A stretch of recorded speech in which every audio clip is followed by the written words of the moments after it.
কুমিল্লায় আবারও মাথাচাড়া দিয়ে উঠেছে কিশোর গ্যাংয়ের সদস্যরা।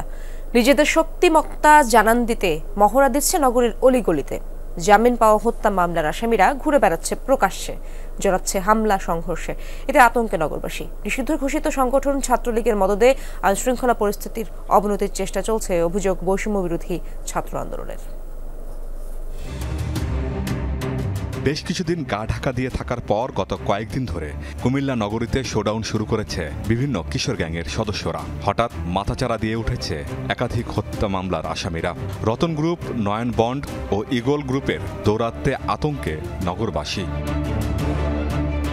বৈষম্য বিরোধী ছাত্র আন্দোলনের কর্মীদের অভিযোগ, নিষিদ্ধ ঘোষিত সংগঠন ছাত্রলীগ যাদের সন্ত্রাসী কর্মকাণ্ডে ব্যবহার করত, তারাই আইনশৃঙ্খলা অবনতিতে তৎপর হয়ে উঠেছে।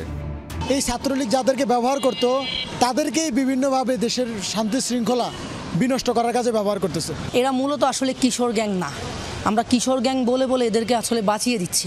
এখন তাদের কোনো অভিভাবক নাই। এই অভিভাবক না থাকার কারণে এখন তারা শহরে শহরে বিশৃঙ্খলা করে তারা অভিভাবকদের দৃষ্টি আকর্ষণ করার চেষ্টা করছে। তারা নতুন অভিভাবকের খোঁজে আছে। 2019 সাল থেকে কিশোর গ্যাংয়ের হাতে শিক্ষার্থী হত্যা শুরু। ইগল গ্রুপের হাতে প্রাণ হারায় শিক্ষার্থী আদিল।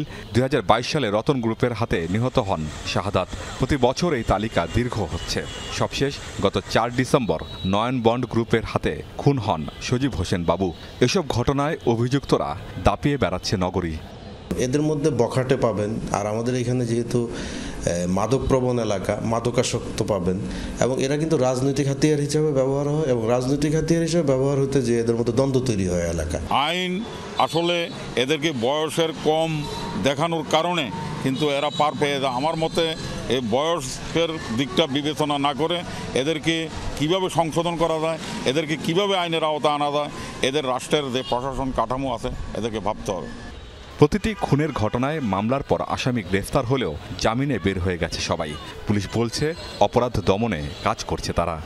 কুমিল্লা শহরে এই ধরনের গ্যাং কালচার থাকবে না। পরবর্তীতে আমরা যদি দেখি তাদের কোনো অ্যাক্টিভিটিস শহরে বিভিন্ন আতঙ্ক সৃষ্টি করছে, আইন শৃঙ্খলার বিঘ্ন ঘটাচ্ছে, তাহলে আমরা অবশ্যই তাদের গ্রেপ্তার করে আইনগত ব্যবস্থা গ্রহণ করব। শুধু হত্যা নয়, কিশোর গ্যাংয়ের দৌরাত্ম্যে চুরি, ছিনতাই, মাদকের কারবার, চাঁদাবাজি সহ সামাজিক অপরাধ বেড়েছে কুমিল্লা নগরীতে। আমিন বাবু, যমুনা নিউজ।